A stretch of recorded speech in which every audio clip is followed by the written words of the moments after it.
ఈ వెనకాలదే నెమల చెట్టు ఈ సమ్మర్లో శుభ్రంగా ఆకురాలు చేసి మంచి కాయలతో ఉంటుందన్నమాట.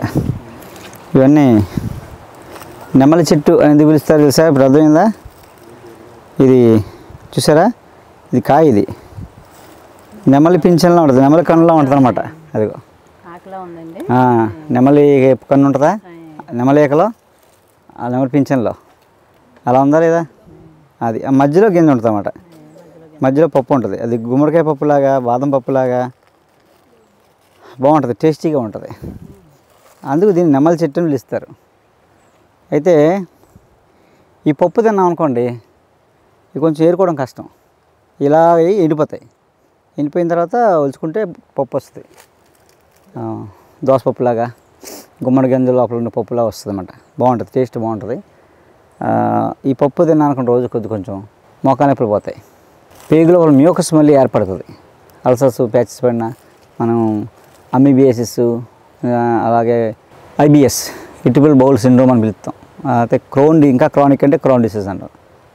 అలాంటి వాటికి ఈ పప్పు తింటే మళ్ళీ లోపల మ్యూకస్ అంతా ఫామ్ అయ్యి మళ్ళీ ఆ ఇంటెస్టైన్స్ అన్నీ సెట్ అవుతాయి అన్నమాట. ఆ గమ్ మోషన్స్ అయిపోతాయి. మామూలుగా మనం పైల్స్కి వాడతాం ఈ చెక్కని. పైల్స్కి, బ్లీడింగ్ పైల్స్, పెయిన్ వాటికి వాడతాం. చెప్పాను ఒకసారి, ఫార్ములా కూడా చెప్పాను, యూట్యూబ్లో ఉంటుంది. అయితే ఈ పప్పు తింటే కీళ్ళ నొప్పులు తగ్గుతాయి, జీర్ణశక్తి బాగుంటుంది, ఫ్రీ మోషన్ అవుతుంది, ప్రోబయోటిక్స్ అంటాం కదా, దాని బదులు ఇది చాలా బెస్ట్ అనమాట. అలా బోల్డ్ ఉపయోగాలు, ఒక సౌండ్స్ పోతాయండి. అలా నెమలి కాయల పప్పు. కానీ ఒక 10 ఆటలు తీస్తే ఒక 5-6 ఉంటాయి, మిగతా గొల్లలు ఉంటాయి అన్నమాట.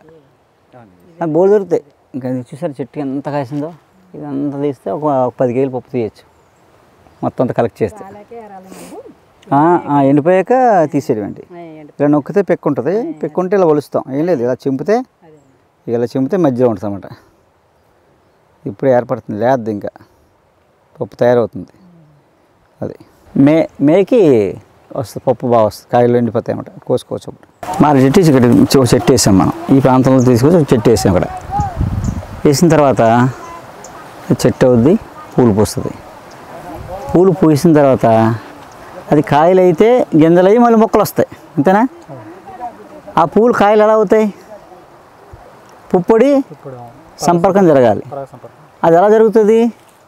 ఇంకొక పాలినేటర్స్, ఇంకో కీటకాలు దాన్ని ఆకర్షించి అన్నీ చెయ్యి పని. మారేడు చెట్టుకి కొన్ని పాలినేటర్స్ మాత్రమే వస్తాయి, అన్ని రకాలు వచ్చి మకరం తీసుకునే ఎగరవు.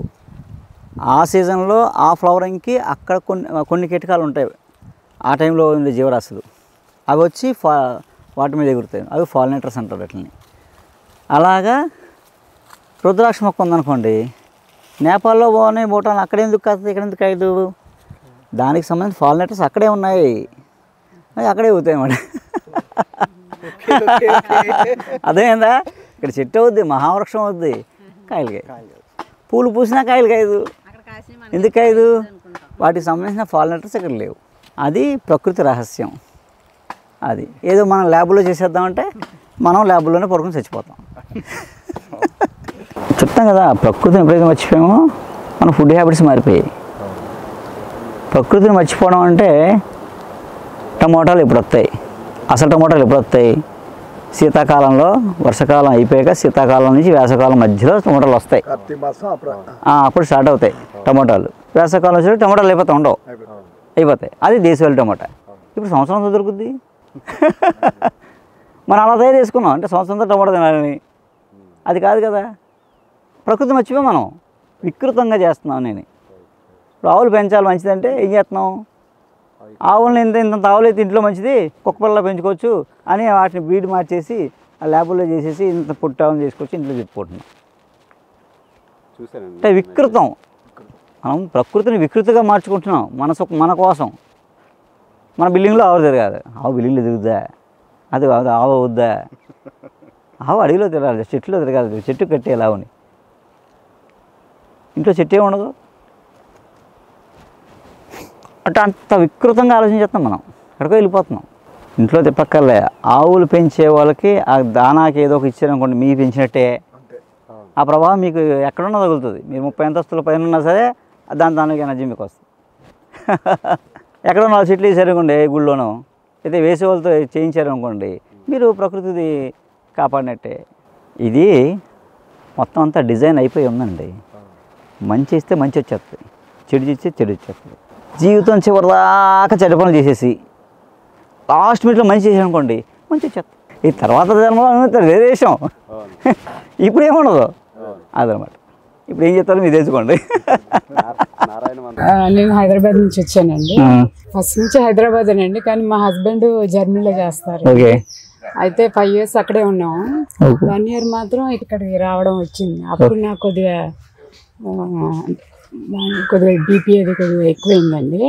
తర్వాత సార్ యూట్యూబ్ వీడియోస్ చూసి షుగర్ ఏదన్నారు, నాకు షుగర్ రాలేదు. మా ఫాదర్కి మా మదర్కి అది తగ్గిపోయిందండి. డిప్రెషన్ కూడా తగ్గిపోయేటప్పటికి ఇంకా మా ఫాదర్ మా మదర్ని మాత్రం నేనే దగ్గరుండి తీసుకుని వచ్చాను అనమాట. సార్ వీడియోస్ చూస్తే అసలు ఎంత ధైర్యం వస్తుందంటే చాలా బాగా అనిపించింది మాకు.